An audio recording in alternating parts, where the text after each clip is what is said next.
Hola chicas, bienvenidas a la clase número 3 correspondiente a la bitácora de la tercera semana.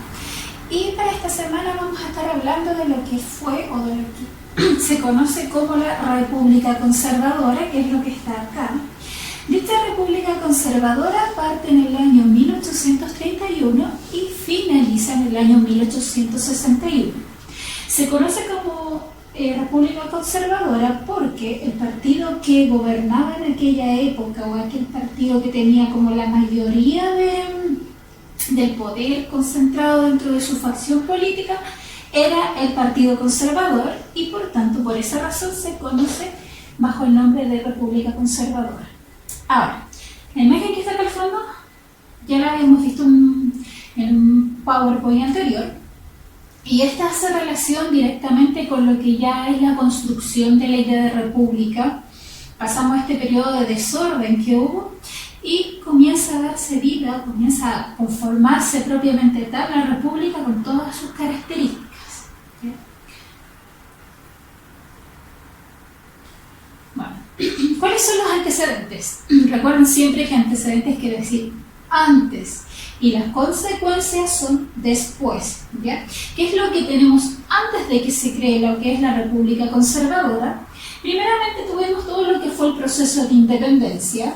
El proceso de independencia se detalló lo que fue la guía de diagnóstico, la primera guía que hicieron, en donde se explican las etapas, que esto fue un proceso no muy corto, pero tampoco fue muy largo, en donde lo que se buscaba era dejar de ser colonia de España y comenzar a autogobernarnos. Y eso tiene relación con la clase que ya habíamos visto antes de esta idea del nacionalismo, del amor o del cariño, del apego que se siente por la tierra donde uno nace, y a razón de la cual comienzan estos procesos independentistas y esta idea de formar una república y dejar de ser una colonia.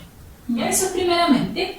Y acá está la fotito que corresponde al proceso independentista, que es la clásica pintura. Esto es una pintura por si acaso, no es que hayan sacado una foto, en aquella época no había foto, era imposible, pero es una pintura que representa el momento de una de las últimas batallas más importantes, en donde se consagra lo que es la independencia de Chile, que es el 5 de abril de 1818, la batalla de Maipú, donde se supone que Bernardo Higgins y San Martín se dan el abrazo cuando ya se finaliza este proceso.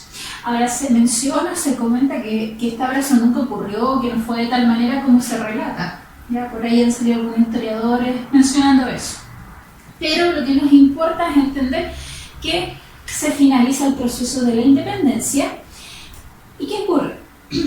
Recuerden, Bernardo Higgins queda como director supremo durante el último periodo de la independencia, que es la Patria Nueva. ¿Ya? El último cachito de la que es independencia, que es del año 1817 hasta el año 1823. Tenemos un Bernardo Higgins que gobierna como director supremo y que toma ciertas normas, ciertas leyes que a la gente no le comienza a gustar, y la gente comienza a mostrar su descontento en contra de este señor, y finalmente él dice: ya saben que renuncio, me voy, y se va y asume Ramón Freire. Ramón Freire era un militar que había participado activamente del proceso de independencia y que tenía muchas ideas liberales, no conservadoras, ¿ya? Pero hasta ese momento todavía no parecía bien lo que es la República Conservadora. Entonces, dentro de estas ideas liberales que tenía este señor, si bien es cierto, estaba preocupado un poco de ver qué pasaba con Chile, pero también estaba preocupado de Chiloé, ¿ya? Porque Chiloé seguía siendo de España, habían españoles todavía, y era como el único territorio de Chile que todavía seguía estando bajo el dominio de los españoles. Entonces este caballero estaba preocupado más de eso que del gobierno. Y comienza este periodo, la anarquía, un desorden político. Ya no quiere decir que es algo malo, sino que hay un desorden político en donde hay un gobierno, luego otro, luego otro, luego otro, luego otro, y no hay un claro orden, ¿ya? Y sale una serie de constituciones dentro de este periodo, que son los ensayos constitucionales. Ya lo vieron en la segunda en la segunda bitácora de la segunda semana. Si es que no han trabajado todavía en ella, la van a ver. Y finalmente, luego de este periodo de anarquía, desorden, comienzan como las primeras ideas de organicémonos. Y esas ideas de organizarnos, habían diferentes personas que querían mandar. Pero las más importantes o los que más influencia tenían eran los pelucones, que también se les conoce como conservadores, y los pipiolos, que también se les conoce como liberales. Eran como los dos partidos políticos más importantes de la época. Y estos dos partidos políticos se van a enfrentar en la batalla del Lircay. Y ustedes dirán, ¿cómo? Si es político. La mayoría de la gente que pertenecía a estos partidos políticos, si bien eran civiles, también habían militares, ¿ya? Y les suena por ahí que yo les había dicho al comienzo de la anarquía que había un señor que se llamaba Ramón Freire, que tenía unas ideas liberales. Este señor va a participar de la batalla del Lircay por el bando de los liberales. Y por el bando de los conservadores va a haber un señor que se llama José Joaquín Prieto, ¿ya? Él va a participar por el bando de los conservadores. Va a ocurrir la famosa batalla del Lircay en 1830, y quienes ganan finalmente son los conservadores. ¿Ya? El bando de los conservadores son quienes ganan y se da inicio a la república, ¿ya? Esta república conservadora. Acá hay imágenes, bueno, ya se las comenté, que era el proceso de independencia. La de acá corresponde a la batalla del Lircay. Y así, si lo pueden apreciar bien, porque no sé cómo está retratado en cámara, pero es casi puro cerro y un peladero, mucha tierra, porque obviamente en aquellas épocas no todos los lugares estaban poblados como las grandes ciudades que conocen ahora. Entonces por eso se podían hacer batallas. Acá hay un cuadrito quizás no se va a ver bien para ustedes, pero hay tres presidentes o tres directores supremos que estuvieron a cargo del periodo de la anarquía, ya que es el señor Ramón Freire, Manuel Blanco Encalada y Francisco Pinto, si no me equivoco, ¿ya? Y tiene un nombre más largo, Francisco Díaz Pinto, muy largo el nombre. Y la última foto es del señor que les comentaba, José Joaquín Prieto, que es el que representa al bando de los conservadores y quien gana la batalla del Lircay. Y adelantarle, esta foto ya está revelando una cosa importante. Si se dan cuenta, este señor tiene una banda presidencial, ¿ya? Eso les va a indicar algo, que lo vamos a ver ahora. José Joaquín Prieto. Aparece el nombre acá de este señor. Lo que está acá, chicas, es una línea de tiempo del periodo conservador, ¿ya? Esta es una cronología de hechos importantes que ocurren durante este periodo, pero que no vamos a ver todos, ¿ya? Por un tema de que hay que sacar lo más importante o lo que les va a servir entendiendo el contexto en este momento del país, ¿ya? Tenemos acá, ocurre la batalla de Lircay, primer hecho, ya lo mencioné, lo comenté, lo hablé en la clase anterior. Va a ocurrir una guerra con nuestros vecinos, ¿ya? En este caso no con Argentina, sino con nuestros vecinos del norte, que son Perú y Bolivia, que se llama la Guerra contra la Confederación Perú-Boliviana. Tenemos que durante este periodo va a haber una revolución tecnológica, van a llegar varios adelantos tecnológicos a nuestro país, entendiendo también que en Europa había pasado un proceso súper importante que se llamaba la revolución industrial. Entonces eso permitió un desarrollo tecnológico importante. Van a haber dos revoluciones en este periodo, ¿ya? Dos revoluciones importantes, las de 1851 y la de 1859, que no las vamos a ver, pero solo se las voy a mencionar ahora. Y se las voy a mencionar porque en esta revolución participa el hijo de José Miguel Carrera, ¿ya? José Miguel Carrera, héroe del proceso independentista, ¿ya? Él tuvo un hijo y ese hijo va a participar en la revolución, ¿ya? Y el nieto de José Miguel Carrera también va a participar de un hecho súper importante en la historia de Chile, pero eso lo vamos a ver mucho más adelante. Y tenemos otra cosa que ocurre, que es la cuestión del sacristán, que es un conflicto entre la iglesia, el Estado, los civiles, ¿ya? También lo vamos a ver más adelante, bien brevemente. Y lo que está acá es una línea, pero si se fijan, lo particular de esta línea es que está dividida en cuadritos, ¿ya? Como los cuadritos de su cuaderno. ¿Y eso qué significa? Que a cada personaje que aparece acá arriba se le asignan 10 cuadritos, porque cada cuadrito representa un año de gobierno. Eso quiere decir que el señor José Joaquín Prieto, que era el señor que les dije en la diapositiva anterior que tenía una banda presidencial, ese señor va a ser el primer presidente de esta república y va a gobernar desde el año 1831 hasta el año 1841. Después, el segundo presidente va a ser Manuel Bulnes Prieto, que va a gobernar desde el año 1841 hasta el año 1851. Y por último, el último presidente de esta república conservadora va a ser Manuel Montt Torres, que va a gobernar desde 1851 hasta 1861. Cada uno de ellos gobierna 10 años.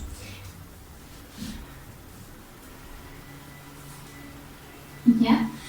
Entonces, tenemos que cada uno de ellos gobierna 10 años y que la República Conservadora se mantiene en el poder durante 30 años, y a eso se le conoce como los decenios. Decenios viene de 10 años de gobierno por cada uno. ¿Ya? Entonces, usted asocia de inmediato que República Conservadora, cada presidente gobierna 10 años y a eso se le llama decenios. ¿Ya? Y acá están nuevamente detallados los años de gobierno de cada uno de ellos.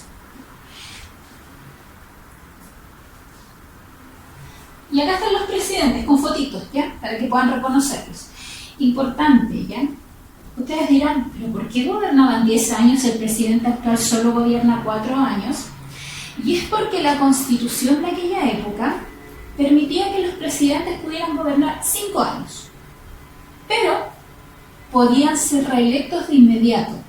O sea, yo gobernaba mis 5 años y podía presentarme para gobernar por 5 años más. Presentaba mi candidatura presidencial y si ganaba las elecciones podía estar 5 años más. Y por esa razón estos señores duraron 10 años en el poder porque fueron electos 2 veces presidentes. ¿Ya? No fue una dictadura, no fue que ellos se tomaron el poder y estuvieron 10 años, no fue eso, ¿ya? Sino que tiene que ver con que ganaron las elecciones nuevamente y pudieron ser reelectos.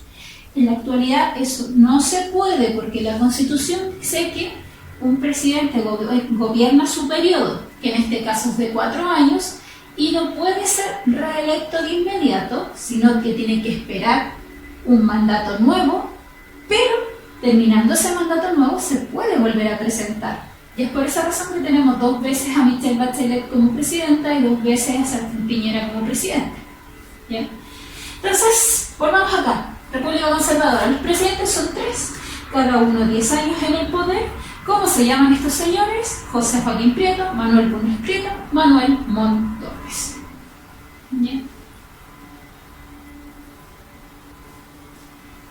Uy, aquí no sé si se va a ver bien o no, pero yo les voy a ir comentando lo que dice, más o menos. ¿Ya? En esta clase vamos a alcanzar a ver solo el primer gobierno de la República Conservadora, que es el gobierno de José Joaquín Prieto Vial. ¿Ya? El primer gobierno de la República Conservadora. En la clase siguiente vamos a ver el segundo gobierno, que es de Manuel Bulnes. ¿Ya? ¿Qué tenemos acá? Primero, lo que dice acá, porque no sé si lo van a ver, pero lo que dice ahí es que comienza la organización de la República. O sea, pasamos la anarquía, ganaron los conservadores la batalla del Ircay, entonces los conservadores van a organizar cómo va a ser la República. ¿Ya? Y entonces empezamos a ordenarla, vamos a estructurarla.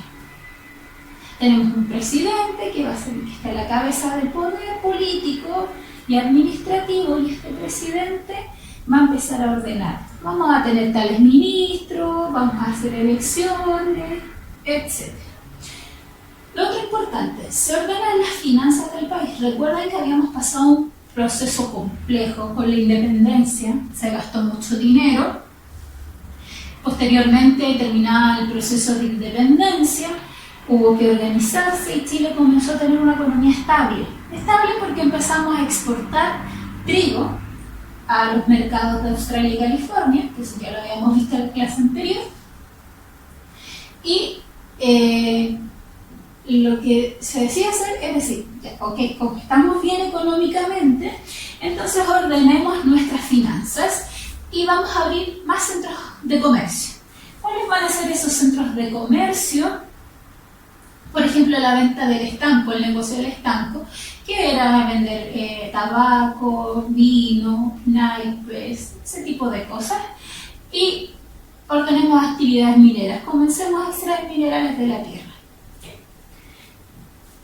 ¿Qué otra cosa comienza a hacer? Se comienza a pagar la deuda externa con Inglaterra. Nosotros habíamos contraído una deuda con Inglaterra como para poder liberar el proceso de independencia, ya, porque es un proceso caro, no es barato comprar armas, ni barcos, ni municiones, ni uniformes, entonces tuvimos que pedir dinero prestado, en este caso Inglaterra, y como ya Chile tenía una economía estable en este periodo, se empezó a pagar la deuda que teníamos con ellos.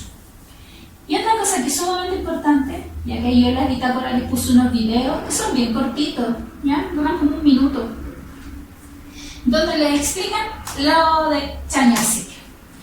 Había una leyenda, ¿ya? Este es el sector de Copiapó por si acaso, por si no saben dónde está Chañarcillo, Copiapó, Caldera. Había una leyenda urbana, un mito urbano, un cuento, como quieran llamarlo, en donde se decía o se relataba, casi era como un relato de un mapa del tesoro. Y entonces había un señor que se llamaba Juan Godoy, que había escuchado este cuento de boca de su mamá. Su mamá le había contado este cuento, que en un lugar de cerro se decía que había riquezas, qué sé yo. El señor sigue las instrucciones del cuento y da efectivamente con un lugar de riquezas, en este caso con plata. Encuentra una mina de plata. Que la plata en aquella época era súper rentable porque había muchas cosas que se hacían con la plata. Desde plato, servicio, cuchillo, tenedor, cuchara de plata, juegos no es losa, pero no sé, vasitos, bandejas de plata. Entonces era súper rentable. Y este señor Juan Godoy dice, qué suerte, ya me encontré con esta, bueno, ahí lo pueden ver mejor en el video, me encontré con esta mina, qué sé yo. Finalmente Juan Godoy vende o cede los derechos de esta mina a otros señores que se van a hacer pero millonarios con esto, y Juan Godoy, por una cosa de malos negocios, que no sabía administrar muy bien lo que eran los recursos, finalmente muere en la pobreza. Esa es la triste historia de Juan Godoy. Sería bueno que lo vieran en los videos que están ahí. Y es lo otro súper importante, que se dicta una constitución, se crea una constitución, porque hasta la fecha, si bien lo leyeron, si bien vieron la bitácora de la semana 2, aparece que había un periodo que se llamaba ensayos constitucionales, ¿ya?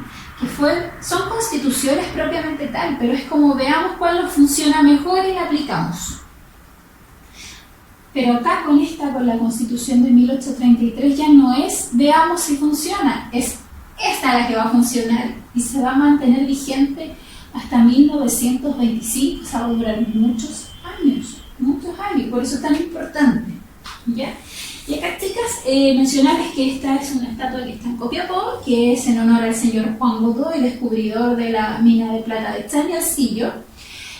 Lo que está acá es el primer ferrocarril. Gracias a este descubrimiento de Chañarcillo se crea la primera línea férrea que une Copiapó con Caldera y se trae el primer ferrocarril que va a tener Chile. Por eso es súper importante y destacable lo que ocurre con Chañarcillo, ¿ya?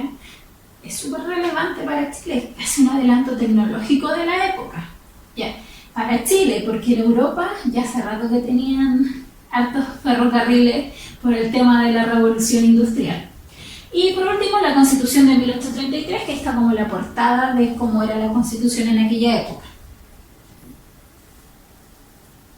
Seguimos. Bueno, no sé si lo van a ver, pero se los voy a leer. Motín militar. Los militares se amotinan, se van en contra, no del gobierno precisamente tal, no del presidente, sino de un personaje que es súper importante en este periodo. Este personaje incluso es más importante que el presidente, ¿ya? Y ese personaje se llama Diego Portales, que es el señor que está en la fotografía acá. Este señor, algunos dicen que es un tirano, que fue como un dictador, otros dicen que fue bueno, que ordenó el país. Lo que usted quiera pensar de acuerdo a lo que usted vea, a la información que usted encuentre.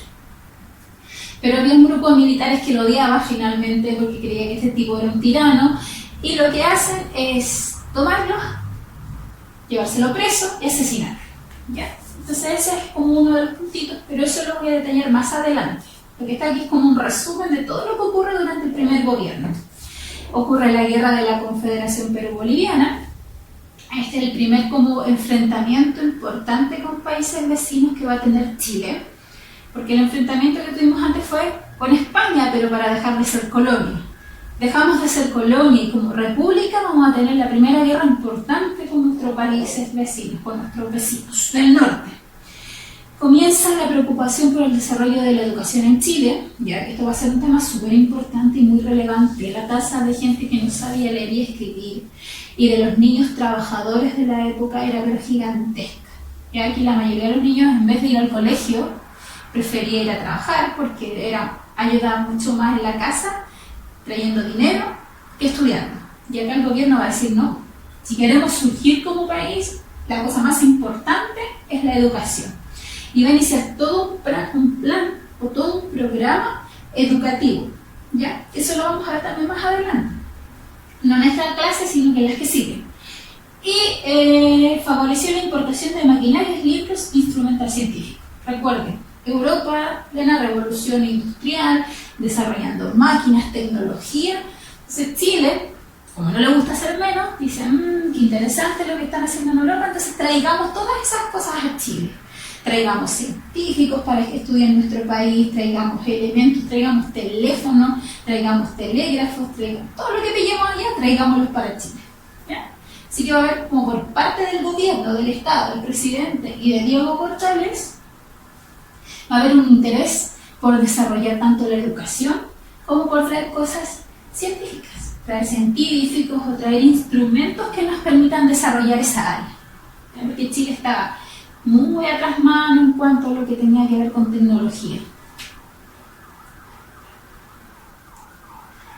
Y acá está este señor que yo les comentaba, Diego Portales Palazuelo, que para algunos es un tirano, para otros no lo es. Pero bueno, este señor, contarles como un poco de su vida antes de que veamos lo que hizo en este gobierno. Este señor venía de una familia numerosa, tenía, si no me equivoco, no recuerdo si 21 o 22 hermanos, o 21 con él, o 22 con él, no recuerdo bien, pero tenía una gran cantidad de hermanos. Su papá participó del proceso de la independencia por el lado de los patriotas, y por esa razón lo enviaron a Juan Fernández, que en esa época la isla de Juan Fernández era una cárcel, lo mandaron allá un tiempo, luego regresó.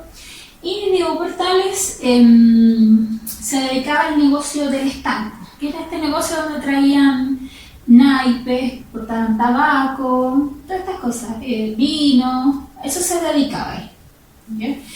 Y cuando él se dio cuenta que había un bando que iba a ganar y otro que iba a perder, la batalla del Ircay, este señor económicamente financia a José Joaquín Prieto, que era el presidente, ahora es el presidente en esta época, en este periodo que estamos viendo, pero cuando es la batalla del Ircay todavía no era el presidente, era un militar simplemente. Entonces, Diego Portales le da una platita por ahí para que gane esta batalla. Y cuando gana esta batalla, el señor José Joaquín Prieto se acuerda de Diego Portales y lo manda a llamar. ¿Para qué? Lo manda a llamar para que se convierta en ministro del Interior, ministro de Relaciones Exteriores y ministro de Guerra y Marina. Y él va a estar en estos cargos desde el año 1830 hasta el año 1831. ¿Ya? Desde esa fecha hasta desde 1830 a 1831 va a ocupar los cargos de ministro. ¿Bien? Pero como les decía, es una figura tan importante y más fuerte que el presidente incluso. Recordemos que el presidente es un militar, por tanto mucho no sabía de gobierno. Diego Portales no es una persona como que uno pueda decir, sí, es un abogado o es un médico que va a saber cómo gobernar. No, él es un comerciante. Pero a través de este negocio de comercio le interesa mucho participar de la actividad política para beneficiar su actividad comercial. ¿Ya? Sí, no era tonto este señor. O sea, él dice, si yo estoy en el poder, ahí con el presidente, podría hacer quizás, qué sé yo, unas cositas por aquí y por acá, y voy a beneficiar mi negocio. Entonces él toma con esa idea, con ese concepto de pucha, me va a servir, pero finalmente, cuando está arriba en el poder, él dice, no, yo creo que hay que ordenar este país para que funcione. Y a razón de lo cual ahí dicen que se convierte en un tirano, ¿ya? Porque él tenía como unas ideas súper claras con respecto a cómo deberían ser los gobiernos para que funcionen. Y dentro de esta idea, él habla del autoritarismo, o sea que hay que poner mano firme para que uno funcione, si no, no funciona. Ya sobre todo en Chile, él decía que los chilenos eran flojos, alcohólicos, buenos para la fiesta, entonces había que ponerle una mano firme para que se enderezaran y comenzaran a ser buenos ciudadanos. Y a eso, a esas ideas de Diego Portales con respecto a cómo debe ser un gobierno, se les conoce como el orden portaliano o el ideario portaliano. ¿Bien? Ideario viene de ideas, podríamos decir las ideas de Portales, o el orden portaliano es como ordenar. Diego Portales ordenando. ¿Ya? Y en esta fotito que está acá hay una pregunta, ¿ya? Y la pregunta es: ¿organizador o dictador? ¿Ya? ¿Qué fue? ¿Trató de enderezar al país o se convirtió en un dictador finalmente?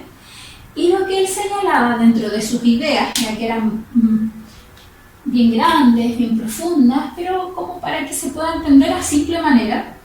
Por ejemplo, él decía que las Fuerzas Armadas se debían subordinar, o sea que debían hacerle caso al presidente y no estar por sobre el presidente. ¿Y por qué él decía esto? Porque él, por ejemplo, tomó la decisión de sacar a todos los generales, echarlos, mandarlos al exilio, mandarlos a la cárcel, a todos los generales y los miembros de las Fuerzas Armadas que tuvieran ideas liberales.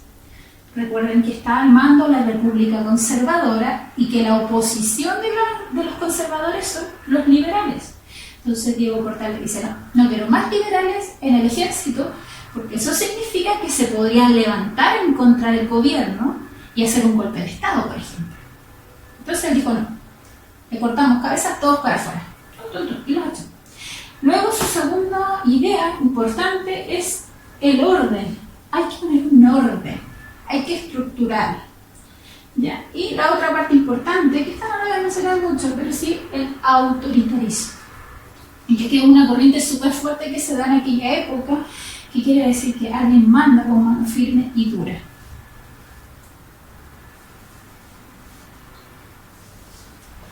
Y acá tampoco sé si se va a ver, pero se lo voy a leer, que dice: la base de cualquier sistema político es el orden. O sea, para que funcione cualquier tipo de sistema político, ya sea una dictadura, una democracia, una república, un sistema federal, lo que sea, para que funcione cualquier, tiene que haber orden. Si no, no funciona. Después dice: la población chilena poco instruida no estaba preparada para un gobierno democrático. Esto quiere decir que la gente, o lo que él señala es que la gente era súper ignorante, y como eran tan ignorantes, porque no tenían acceso a la educación, porque la mayoría no iba al colegio, entonces como la gente era tan poco instruida, tan poco informada, no iba a entender cómo funciona este sistema que se estaba implementando en Chile. Después dice: mientras no existiese una institucionalidad sólida y una cultura cívica bien cimentada, lo más conveniente era imponer una autoridad fuerte. Y aquí abiertamente estamos planteando casi como una dictadura. O sea, mientras la gente no se sepa ordenar, mientras la gente no sepa de educación cívica, mientras la gente no se informe, entonces como esa gente no se informa, no hace esto y lo otro, la única forma de tenerlos ordenaditos es poner un gobierno fuerte. Ese gobierno fuerte se puede entender como una dictadura. Y la autoridad debía ser sobria, con vocación de servicio público y sin ánimo de personalizar funciones del Estado. ¿Sí?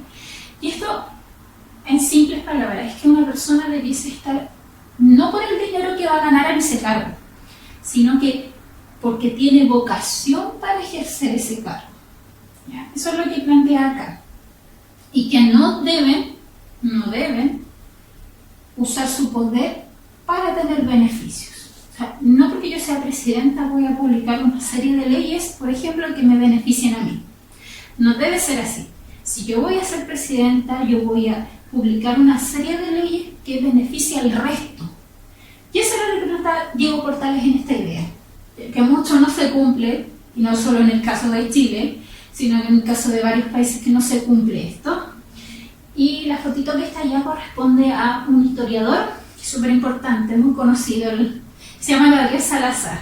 Y este señor nos habla o nos dice que Diego Portales fue un tirano. la personalidad de Diego Portales es como muy controversial de analizar, chicas, ¿ya? Porque, bueno, su vida personal fue un caos. Si ustedes leyeran libros por ahí, fue un caos. En que se casó con su prima, no se asusten, en aquella época era costumbre, ¿ya? Se mueren sus hijos, después tiene otra, un amante, la cual no reconoce. Súper compleja la vida. Pero por otro lado, esa es su vida personal, pero como figura pública, él se daba como un personaje fuerte, importante, relevante y de autoridad. Y como ministro, ¿qué hizo este señor como ministro? Porque hemos hablado de las ideas de Diego Portales, lo que era el DC, y cómo él influenciaba en el presidente. Como les dije, era mucho más importante incluso que el presidente de la época, ¿ya? Esta foto no es real por si acaso, ¿ya? Es un meme con un gatito ahí, ¿ya? Su rol como ministro. Como ministro tomó ciertas medidas, ¿ya? Y esas ciertas medidas, por ejemplo, mandar a tomar prisionero o perseguir a los cuatreros, ¿ya? Los cuatreros, para las que no saben lo que es, son los que se roban los animales en el campo. Que en aquella época era muy común que existieran estas bandas de asaltadores de camino o cuatreros que robaban animales, porque en aquella época a veces era mucho más beneficioso tener un animal que robarse, por ejemplo, moneda o robarse joyas. Era mucho mejor, sobre todo en el campo, y creo que en el campo había localidades que se da mucho eso, ya que se roban como los animales de los campos. Llamó a retiro a los oficiales de ideas liberales, o sea, les dijo, o se van, o se van. Así de simple. Si usted es del bando liberal, no puede estar en el gobierno conservador, así que se tiene que ir. Apresó y exilió a los líderes pipiolos, o sea, todo aquel que participó de los pipiolos. Acuérdense que los pipiolos son liberales. Bueno, todos los que participaron con sus ideas, y a los que participaron de la batalla del Ircay defendiendo el bando liberal, a todos esos les dijo, se me van, os mando al exilio, a Juan Fernández. Y comenzó a colocar órdenes en las ciudades. Por ejemplo, cerró las chinganas, que las chinganas son como una especie de fonda donde venden alcohol, hay fiesta, ¿ya? Todo eso lo cerró porque decía que era como un país de alcohólicos, de flojos, etc. Entonces había que ordenarlo. Y para poder ordenarlos había que cerrar estos lugares. Entonces por eso se ganó como el odio de ciertas personas.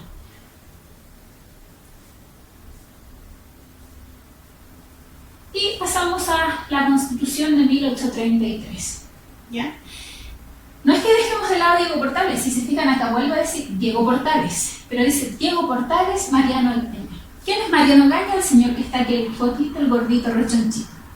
¿Qué ocurre? Recuerden que hay un desorden que se llamaba anarquía, que hubo ensayos constitucionales que no funcionaban y tuvimos uno en 1823, 1826, 1828.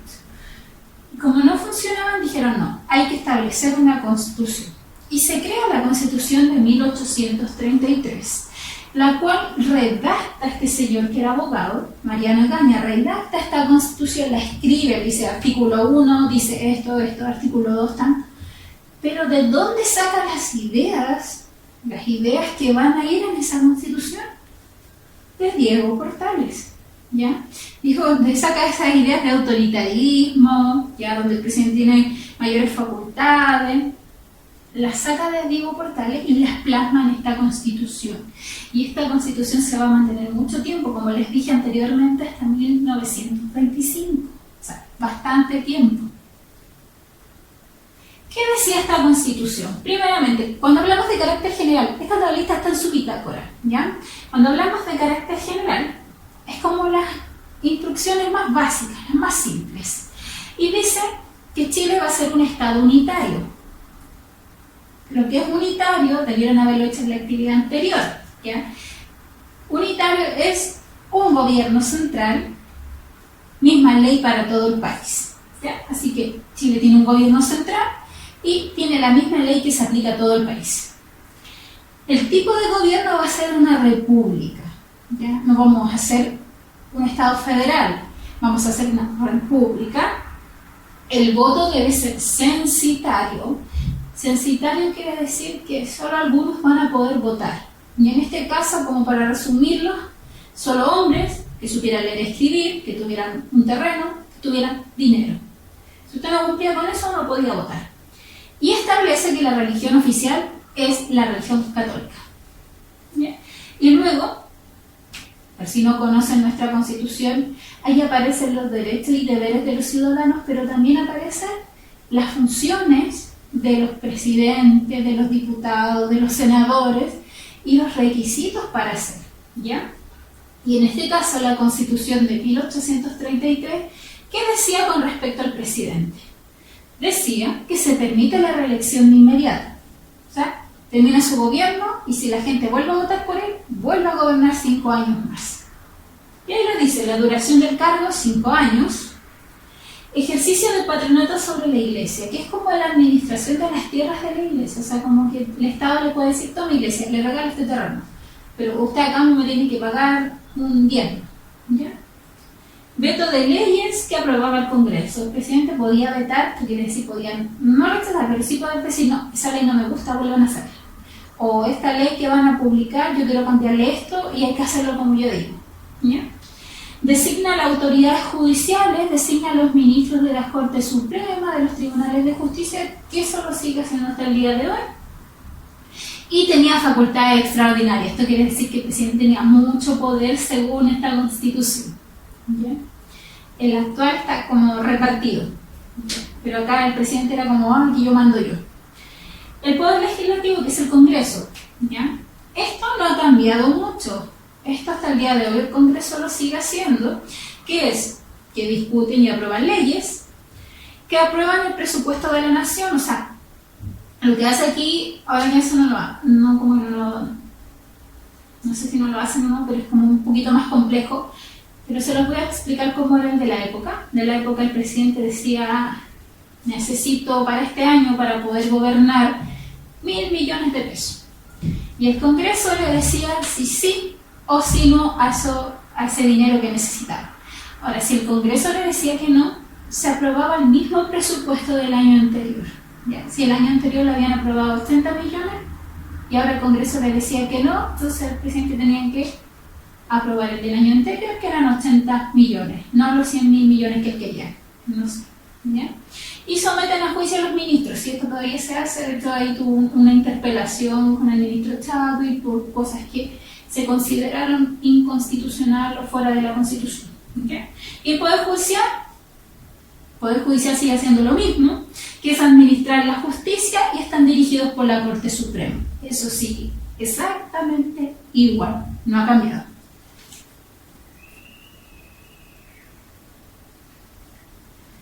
Y acá pasamos a la guerra de la Confederación Perú-Boliviana.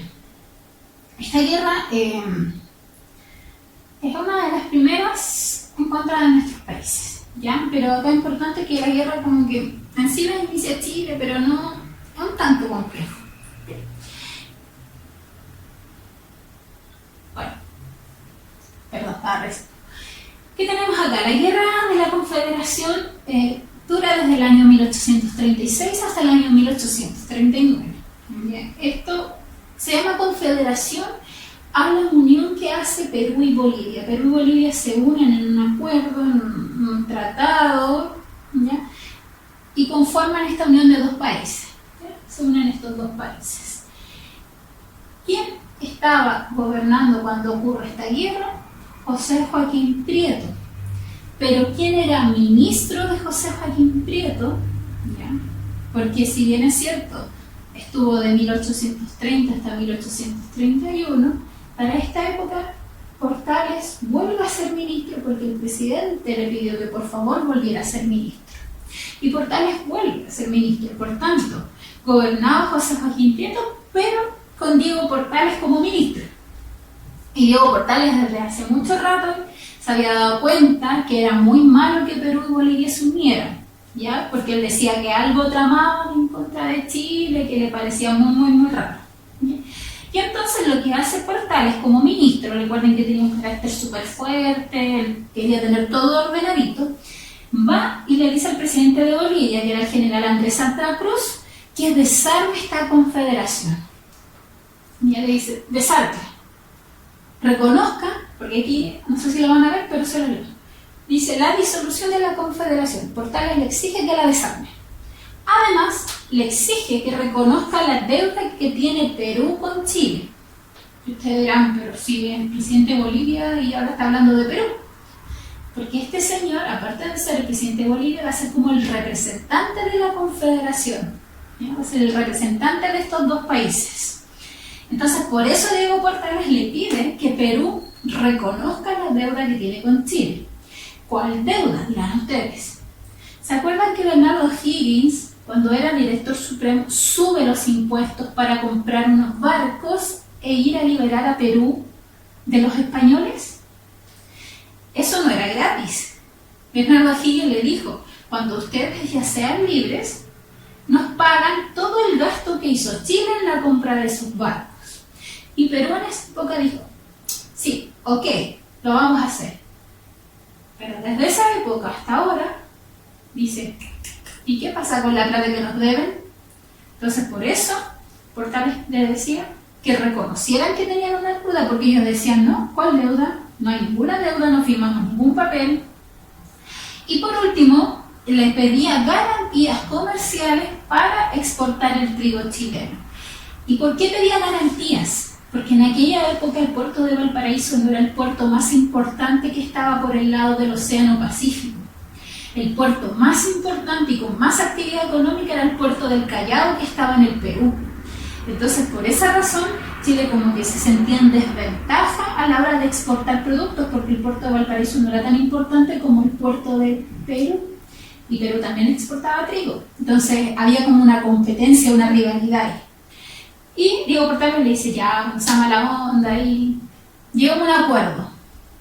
Y llegar a este acuerdo no pasa. Ellos dicen, no estamos de acuerdo con eso. Ok, dice Diego Portales, ustedes se lo buscaron. Y, como no hacen caso, Chile decide declararle la guerra. O sea, es como, no llegamos a un acuerdo, le declaró la guerra. Ya está ahí todo bien, ¿ya? Pero, la guerra para Chile, por lo menos, para los que iban a ir a pelear a esa guerra, que hasta ese momento no pensaban ir a pelear, no era importante para ellos. Decían, ¿qué me voy a meter? Sí que me importa a mí. Si es una cosa que está pasando por allá lejos, entonces ¿a qué voy a ir yo? Y Diego Portales, a su vez, hacía campaña, una campaña así como, no, hay que ir a pelear porque hay que defender a Chile, etc. Y cuando estaban toda esta campaña, ya para que los chilenos se motivaran y fueran a la guerra, resulta que estaba este grupo de militares que le tenía odio a Diego Portales, lo toman prisionero, se lo llevan, ya lo trasladan, y finalmente lo asesinan.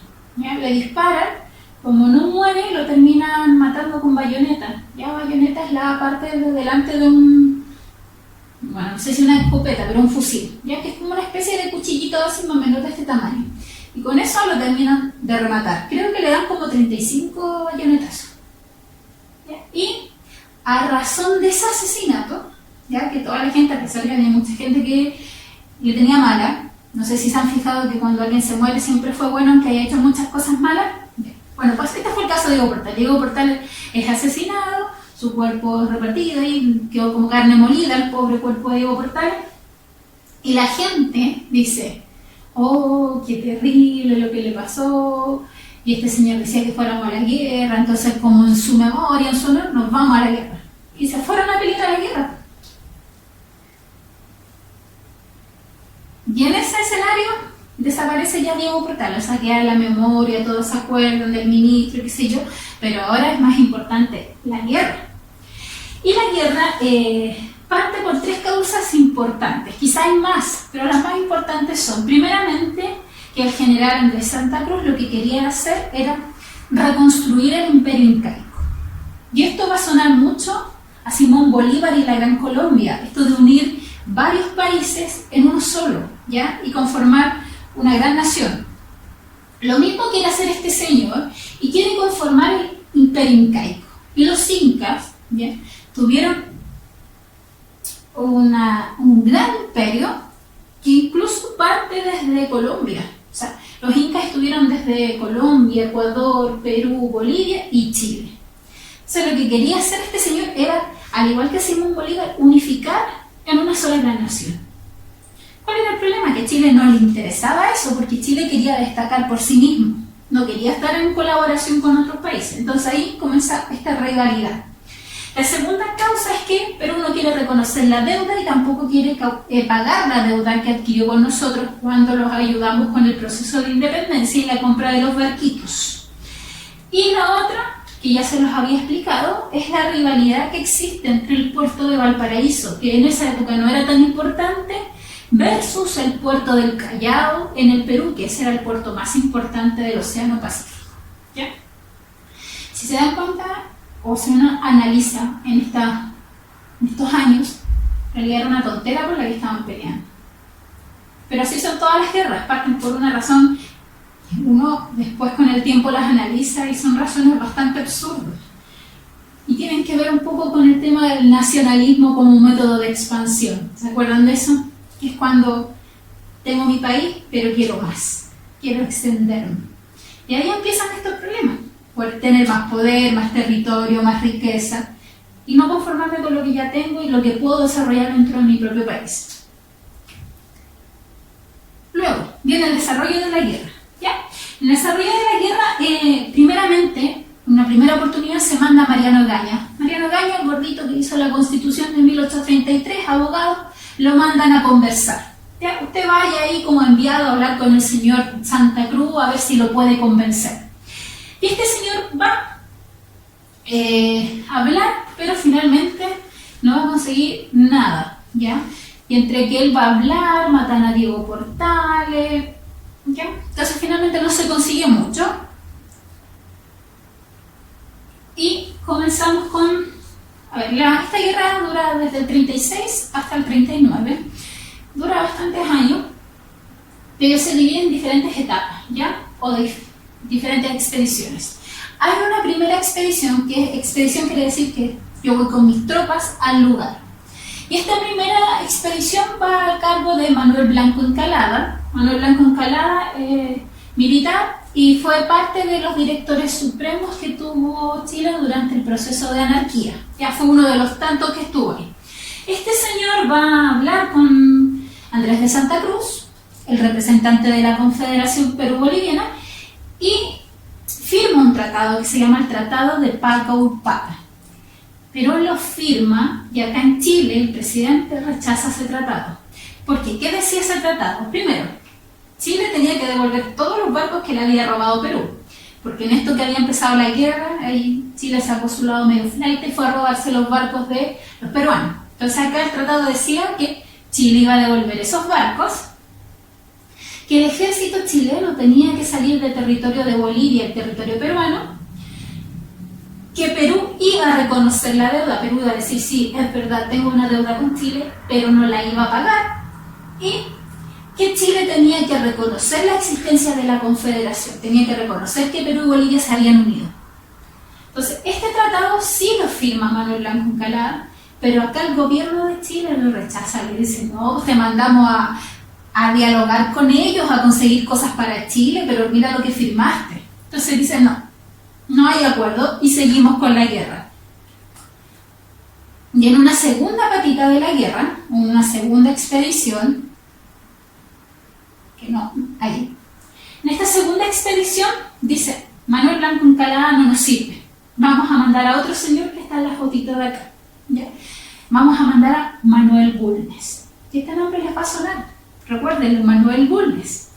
Y mandan al señor Manuel Bulnes a conversar, entiéndelo, no de forma muy pacífica que digamos, pero vamos ahí a ver qué conseguimos. Y este señor va a dirigir las tropas chilenas a Yungay. Yungay es una región que está en Perú. Bueno, acá está el mapa. No sé si se va a apreciar bien en cámara, pero por ejemplo acá está Bolivia. Y Bolivia en esta época sí tiene salida al mar. ¿Ya? Sí hay salida al mar. Y todo esto que está en este color naranjito, que en su bitácora aparece este mapa, ¿ya? Todo esto naranjito era el territorio de Perú, ¿ya? Acá hay diferentes llamitas, cada llamita corresponde a una batalla específica. Y acá, en esta llamita de acá arriba, ya que ustedes la van a ver en su bitácora, está Yungay, ya que es esta localidad de Perú.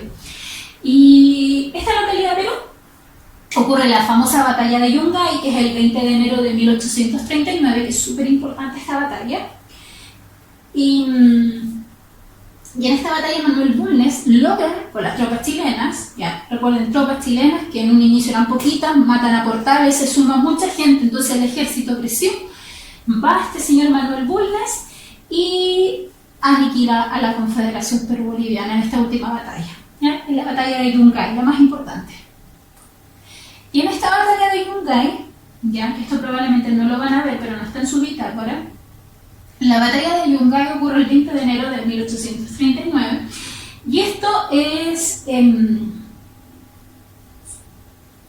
¿cómo les digo? Es un monumento, ¿ya? Que surge en honor a esa batalla, que este monito que está acá se llama el Roto Chileno, ¿ya? Este monito del Roto Chileno es una estatua que está acá, no sé si se va a ver bien, pero en un lugar de Santiago que se llama Barrio Yungay.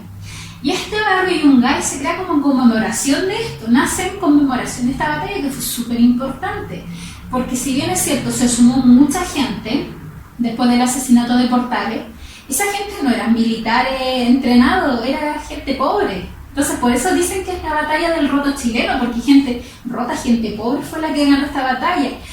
Y no ganaron por cantidad numérica, porque la Confederación tenía mayor número de personas dentro de su ejército. Aquí ganaron por un tema de choreza, de viveza, ¿ya? Del roto chileno, por eso es súper importante. Y se crea este monumento, como les decía, está en el barrio Yungay. En el barrio Yungay hay una plaza que se llama Plaza Yungay. En el centro está este monumento. Y todos los 20 de enero se hace una celebración ahí en el barrio Yungay para revivir esta batalla, incluso ahí lo visten, a esta estatua lo visten, lo adornan, ¿ya? Porque es súper importante. Ya, para que no se les olvide que es la batalla. Hay un sinnúmero de batallas, no es la única, pero la más importante y la que más se recuerda, ¿ya? ¿Y cuáles son las consecuencias de esta guerra? ¿Ya? Consecuencias después. Terminó guerra, ¿qué pasó después?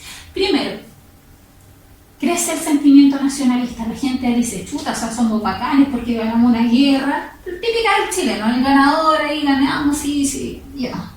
Entonces nace este sentimiento nacionalista de decir, que somos bacanes los chilenos, sí, somos súper regios, estupendo, ¿ya? Chile se transforma en potencia, ¿ya? Si bien es cierto, quien dominaba el Pacífico era Perú por el puerto del Callao, y Valparaíso toma importancia y se convierte en una potencia que domina el Pacífico, es una potencia dominante en temas económicos, no que mandara dentro del Pacífico, sino que, por ejemplo, el puerto de Valparaíso toma una importancia casi al nivel del puerto del Callao. Y Manuel Bulnes, que fue quien ganó la batalla de Yungay, que fue el general que llevó a cargo esta gesta, se convierte en héroe. Toda la gente, viva Bulnes, el mejor, no sé qué, ¿ya? Y a razón de lo cual, bueno, no sé si se va a ver bien ahí, pero el señor que está ahí es Manuel Bulnes. A razón de eso, como fue tan importante y se convierte en héroe, la gente lo va a convertir en el segundo presidente de la República Conservadora, ¿ya? Y bueno, no sé si se van a ver bien las fotitos, pero está de la batalla de Yungay, y esta fotito corresponde a un sable. A Manuel Bulnes se le regala un sable conmemorativo por su triunfo en la batalla de Yungay, y este sable estaba en el Museo de Historia que está en Plaza de Armas, y se lo robaron, tiempo atrás se lo robaron.